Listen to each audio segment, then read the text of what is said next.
16 წლის მათი საქართველოში არატრადიციული რელიგიის მიმდევარია. ის თბილისის ერთ-ერთ გარეუბანში ცხოვრობს.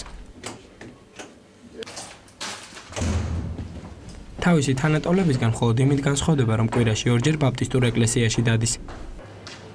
მე ვთვლი, რომ ყველა ადამიანი თავისუფალია და შეიძლება ყოველს სხვადასხვა რწმენა ჰქონდეს, მაგრამ არ განისაზღვრება რწმენით ადამიანობა. მე მწამს, რომ ღმერთი არსებობს და მე ღმერთს ვცემ და იმიტომ დავდივარ ჩემს მეგობრებთან, ვინც მეგობრები ყავს, ყველა მესიცის და არავისთან არ ვმაღალ.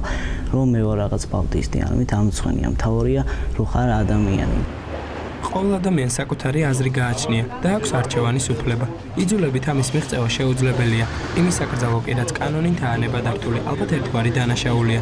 შეზღუდებსა და შევიწროებებზე ხომ საუბარი ზედმეტია. ყველაფრის მიუხედავად მათემ თავისი გზა დიდი ხანია აირჩია. თუმცა ამაზე გარკვეული გავლენა გარემო პირობებმაც იქონია. ჩემი მშობლები იყვნენ თავიდან მართლმადიდებლები, მაგრამ დაიბადა ჩემი და პატარა ბავშვი იყო და ძალიან ცუდად გახდა. ასეთ გაჭირობაში დაინახა ერთ-ერთმა ქალბატონმა, რომელმაც უთხრა, რომ არის ესეთი ეკლესია, ბაპტისტების ეკლესია, სადაც მიხვალთ და ეტყვით, რომ ესეთ გასაჭირში ხარ, ისინი ილოცემენ ამ ბავშვს და ეს ბავშვი გადარჩება ცოცხალი. ჩემი და გადარჩა.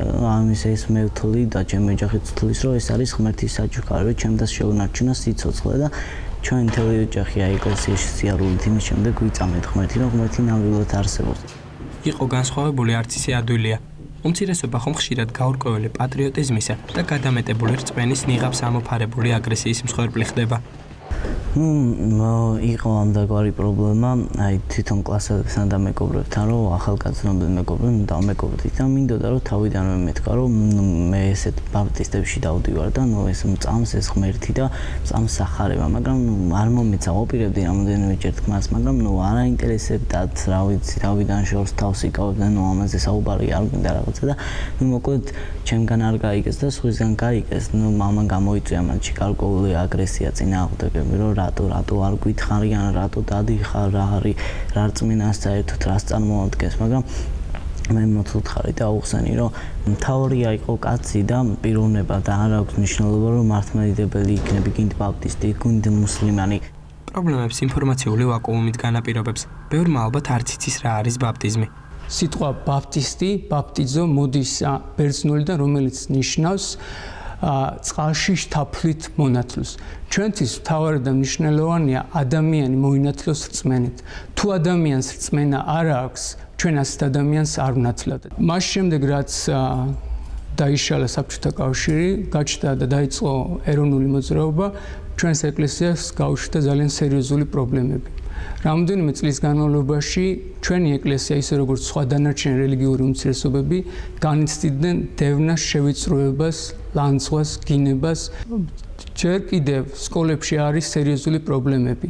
როდესაც ვინმე გაიგებს, რომ ჩვენ ბავშვი არის ბაპტისტური ეკლესიიდან ან სხვა ეკლესიიდან, ის განიცდის შეურაცხყოფას, დამცირებას და ძალიან სამწუხაროა, რომ ეს ძირითადად ხდება არა პირველ რიგში თანაკლასელების მიერ, არამედ პირველ რიგში ხდება იმ მასწავლებლების მიერ, რომლებსაც ყავთ თავიანთი საკუთარი მოძღვრები ეკლესიაში. პრობლემა მხოლოდ ამით არ ამოიწურება. ფაქტია, რომ უფროსები მოსწავლეებზეც ახდენენ გავლენას. მოზარდები, რომლებიც დამოუკიდებელ ადამიანებად ჯერ მხოლოდ ყალიბდებიან, იმას თუ როგორ მოიქცნენ თავად, სხვების მაგალითზე წყვეტენ. გაიგეს, რომ ბაპტისტი ვიყავი, ზოგმა დაცინო დამიწყო, ერთ-ერთთან ჩხუბიც მომივიდა. ამ თინეიჯერების ადგილას შეიძლება რომელიმე სხვა არატრადიციული რელიგიური მიმდინარეობის ადამიანებიც აღმოჩენილიყვნენ.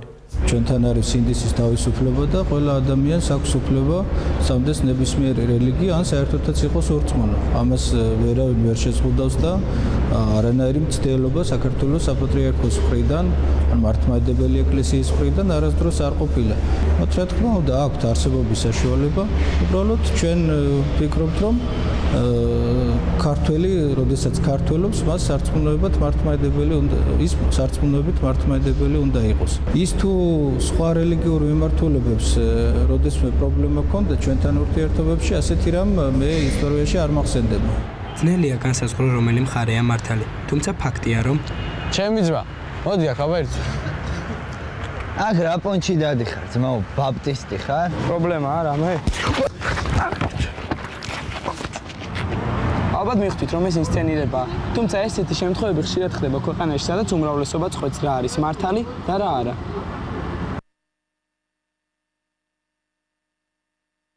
ხავს მოვიკლავდი და გეფიცები. დავშორდები. ან დაველაპარაკებ. ძალიან ბევრი მეგობარი მყავს, რომელიც არატრადიციული რელიგიის მიმდევარია და არანაირი რეაქცია არ აქვს. ჩვეულებრივ. თუ კი ესე იგი მართლმადიდებელი ქვეყანა ვართ, ესე იგი ყველა მართლმადიდებელი უნდა იყოს ჩემი საზრით.